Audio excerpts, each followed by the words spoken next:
Greetings, ladies and gentlemen. Today is October 30th, and we are officially underway in our World Series, and we've got those games to go over. Let's do it.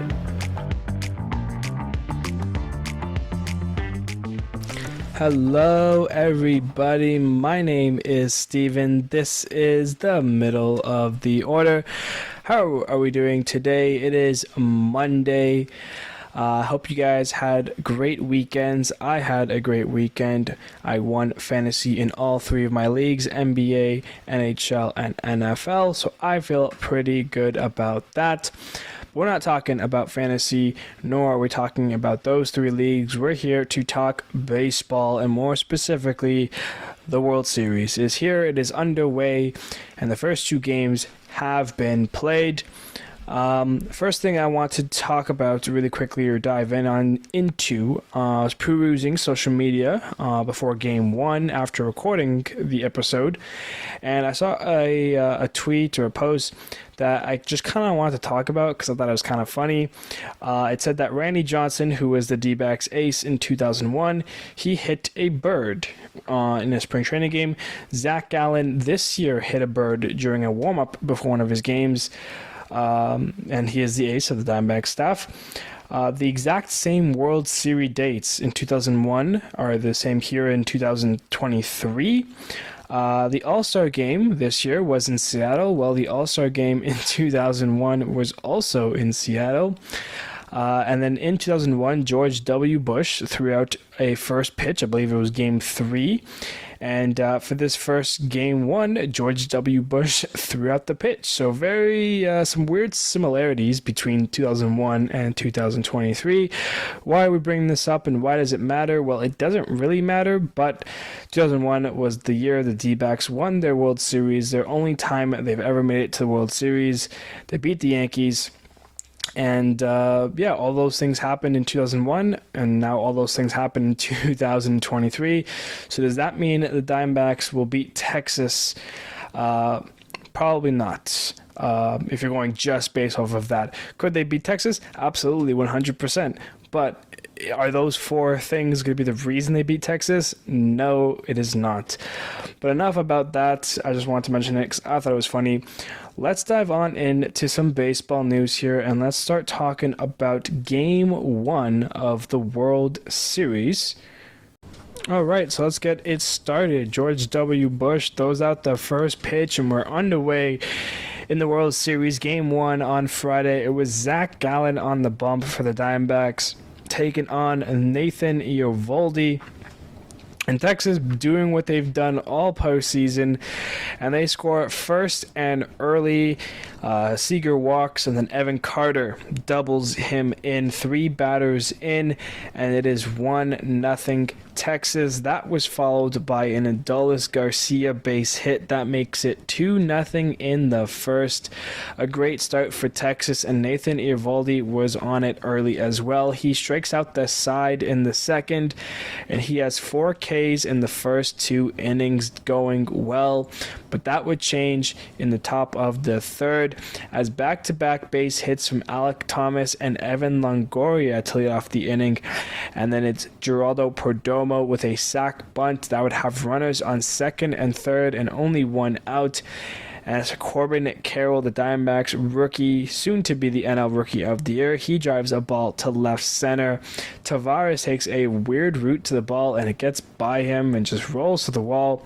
Both the runners score, and Carroll will stand up at third with a 2 RBI triple. That ties the game up. The next batter, it's Ketel Marte. He hits one to Lau at first base, but instead of going to first, he throws it home trying to get the speedy Carroll, but he is so fast. He gets from third to home in less than 4 seconds and avoids the tag from Jonah Heim. That scores the third run of the inning, and it's 3-2 Snakes. Ketel Marte then steals a bag So everyone, go get your free taco. Steal a bag, steal a taco is another thing that MLB still does. So if you haven't gotten your taco yet, I think you still have a couple days left to go and do so. The Rangers would make Gallen work in the bottom of the third. He walks. Seager gave up a 2-run double to Carter and then walked Garcia. That loads the bases with Seager, Carter, and Garcia on. And that was after getting the first 2 outs of the inning as well. Now it's Mitch Garver with the chance to drive in the tying run. And after a tough battle, Gallen walks Garver, and that brings in the tying run of the game. Next batter is Jonah Heim, but Gallen gets him to fly out to make sure no more runs were scored, and we were tied at 3 after 3. Top of the fourth now after Texas ties it up. The first batter, it's Tommy Pham, and he crushes a ball high and deep to left field. That one would leave the yard, the first home run of the World Series, and that puts the D-backs in front 4-3. Top 5 now, Perdomo with a leadoff hit to center and then a stolen base to get him to second. Marte drives a ball into gap. That's an RBI double.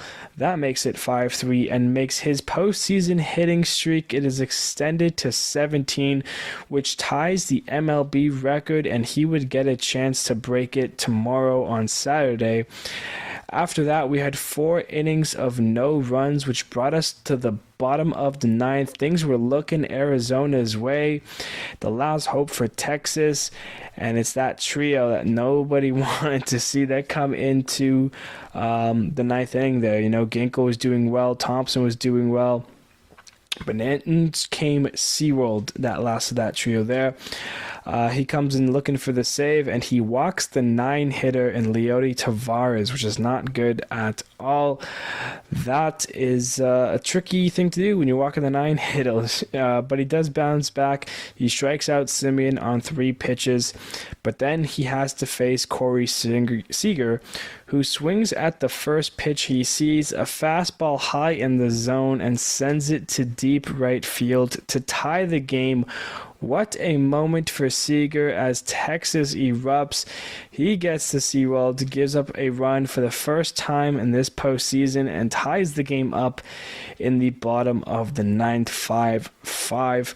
And speaking of the first time this postseason, we have our first extra innings game of the postseason here in Game 1 of the World Series. All of the wild card, division series, the league championship series, no extra inning games, but here we are with the first one in Game 1. The D-backs don't score in their half, and they send out Kyle Nelson on the mound to try and bring it to the 11th. And after a leadoff walk and then a double play, it was looking good, but then another walk happens, and then a base hit from Simeon brought up Seager once again. Fortunately got him to chop one to second base for the out, which sent us to the 11th inning. Jose Leclerc, who pitched the 10th, goes back out there and gets a 1-2-3 11th and gets 2 big innings of work to send it to the bottom half for Texas, who is looking to walk it off, and they would find that way.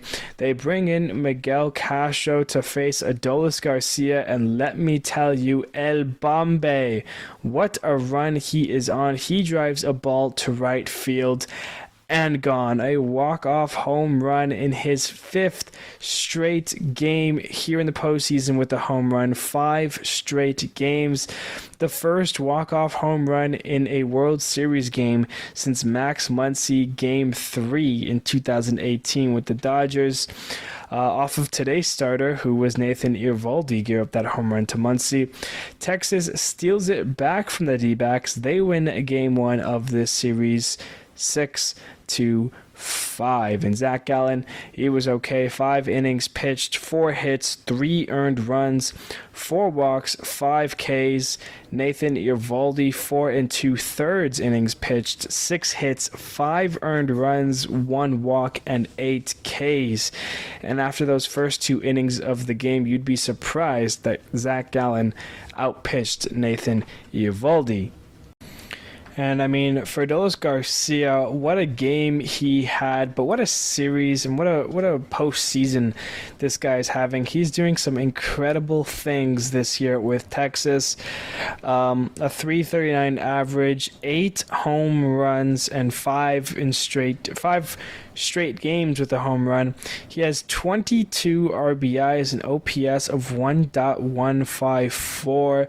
He is having maybe one of the best postseasons we've seen in baseball history, definitely in a long time. Obviously, the 2020 Randy Arozarena run was pretty good, and the common theme with these players is both were once Cardinals that they traded for next to nothing. And I'm sure Texas is mightily happy that they got this guy, because Adolis Garcia has been great. He's been a spark. He's been flashy.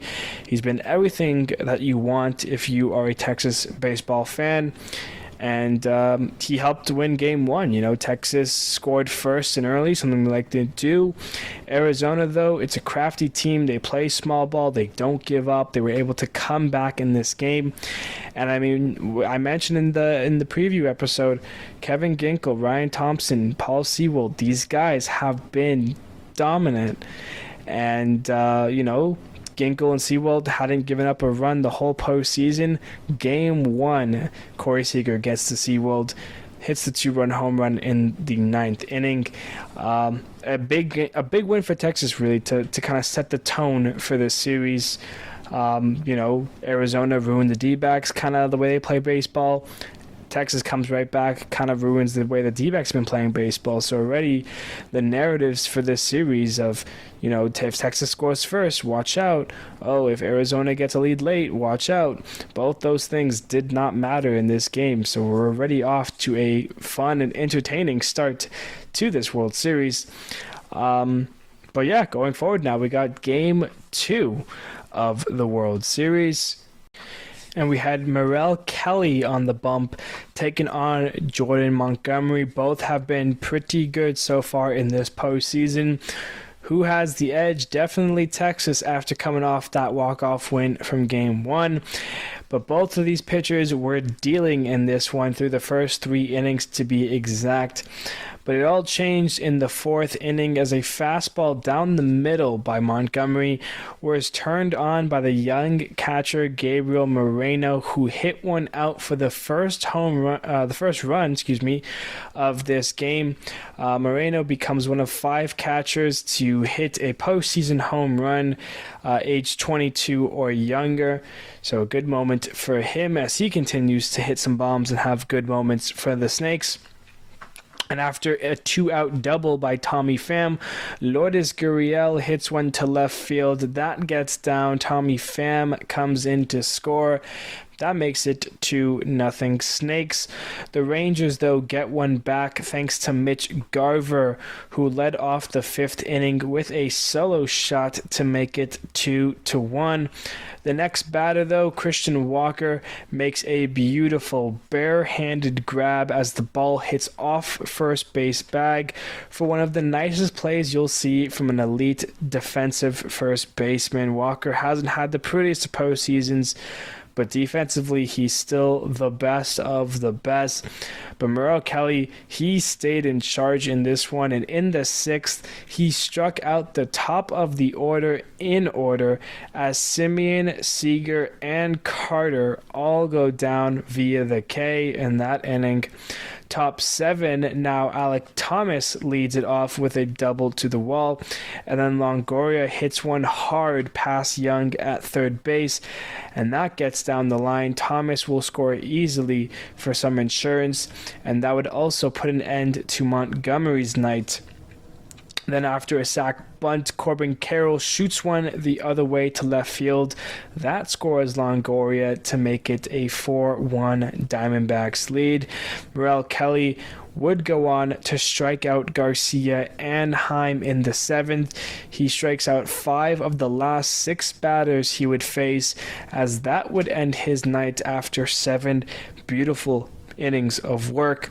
In the 8th inning now, the D-backs would load the bases with 2 outs, which would bring up Marte, still looking for a hit in this one to break the record for the longest postseason hitting streak, and he would hit one up the middle.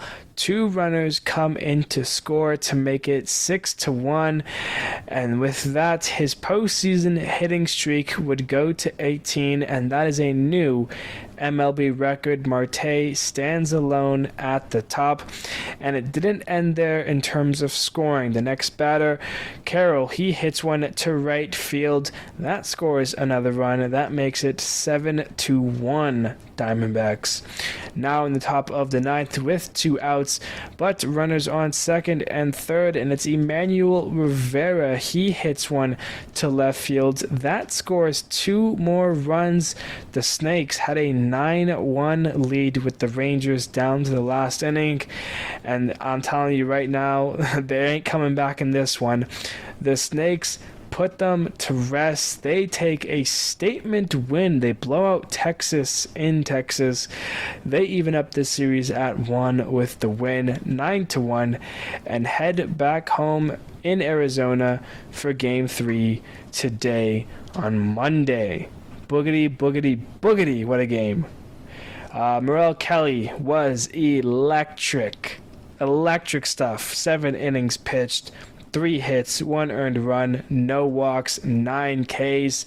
How about Jordan Montgomery? 6 innings pitched, 9 hits, 4 earned runs, 1 walk, and 0 strikeouts. The Diamondbacks in this entire game only struck out twice. Very impressive from their point of view here. Tommy Pham, what a game he had. He went 4 for 4. It was the first time a player has gone 4 for 4 since Pablo Sandoval, the Panda, did it back in Game 1 in 2012. So it's definitely been a long time. But Game 2 was wonderful. A great game for Arizona as they even up the series. And speaking of that 4 for 4, I want to talk about Tommy Pham for a little bit, because this guy has like sneakily been under the radar in this Diamondbacks lineup. Obviously, you know, the young catchers in Moreno and, you know, the young player in Carroll, Marte's hitting streak, a lot of that has taken the limelight. Pham has been a huge veteran presence in this Diamondbacks lineup. And he's also a selfless player and teammates. He's been an underrated player for a long time in my mind. I remember him with his days Tampa Bay, St. Louis, but he's bounced around from team to team, and he's playing in his first World Series. Pham was 4 for 4 in this game, and it was his 3rd game of the postseason with 4+ hits. That ties Albert Pujols for the most in a postseason. So if he gets one more game in this World Series with 4 hits, he would break that record and stand alone. Tommy Pham, he got pinched hit for by Jace Peterson towards the end of this game, and that received a lot of backlash on the old social media, because Pham had a chance of becoming the first player to go 5 for 5 in a World Series game. But Jace Peterson came in to pinch hit for him. The move, you know, you were in a blowout game, so why not? But at the same time, it's, you know, history. People love that kind of stuff. Later, it was Tommy Pham himself who went on Twitter and said it was him who told Torey Lovullo and asked him if Jace could hit for him, because he wanted him to get his first World Series at bat. It's a very selfless act by Tommy Pham. It shows how much this guy cares, not only about the game, his teammates, the players that he plays with. It shows, you know, the D-backs are special here. You know, you got Tommy Pham. He's a presence there. He's a leader for sure. And even though he only has been in the team for, you know, 3 months technically, if you count postseason. Remember, he came over from the Mets at the trade deadline, and he's been a spark for that team. You know, he has some clutch home runs. You know, he had one in Game 1. He has one against the Phillies, Game 6, which is part of the reason we're here today, even. It's not Phillies in Texas. So I just wanted to shout out Tommy Pham. keep doing what you're doing. You're doing great stuff right there. And also Merrill Kelly. I mean, listen, when I think of the Diamondbacks, and even at the beginning of the year, I said my Cy Young prediction was Zach Gallen. I love Zach Gallen. I think this guy is a true star. This postseason, he hasn't been the Zach Gallen we all kind of thought, or at least how that I kind of thought we were going to get. But Merrill Kelly has secretly, sneakily been the ace of this staff, or at least has had the best starts alongside Brandon Pfaadt.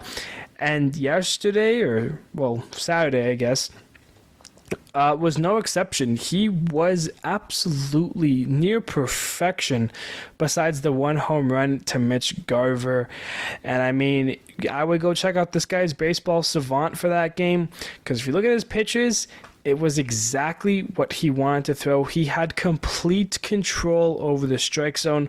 All his off speed was low, never missing middle. His cutters were all kind of exactly where he wanted it. Like when he had to throw a pitch in the zone, he knew exactly where he wanted to throw it, and he threw it there. Kelly pitched a phenomenal game, picked up 9 strikeouts, 5 of which were in the last 2 innings that he pitched in the 6th and 7th innings. And when you're a pitcher and you can go deep in games, and if not be better deep in games, that's an elite thing right there. If you're in the 6th, 7th inning and you're pitching better than you did in the 1st, 2nd inning, I mean, that's something that I think is really important and I value highly in some starting pitchers. Kelly, he has had his ups and downs in his career, but right now, and especially this season, he's had a great season. And this postseason is just another, I'm Merrill Kelly and I can still do it, and I'm a good pitcher. He's been great, and a huge reason why they won Game 2. Okay, so what does this mean going forward? I'm not really sure, but we'll touch upon that in a second. I just want to talk about one last thing here, really. I caught myself talking about myself. What am I saying here? Doesn't matter. I was thinking around my house earlier this weekend about the Diamondbacks and how, as I mentioned in the preview, we went from Seiya Suzuki not catching a ball to this insane postseason run.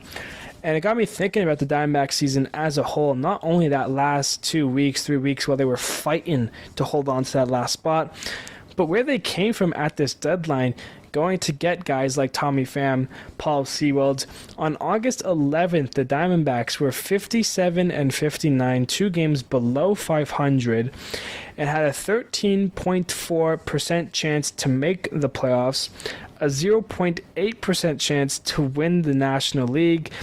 And even if you go back to the beginning of the year, they had a 0.5% chance to win the World Series. And now they're 3 games away from winning said World Series. And I mean, remember earlier in the year, the Diamondbacks, they got off to a hot start. They were leading the NL West for a while. The Dodgers eventually caught up.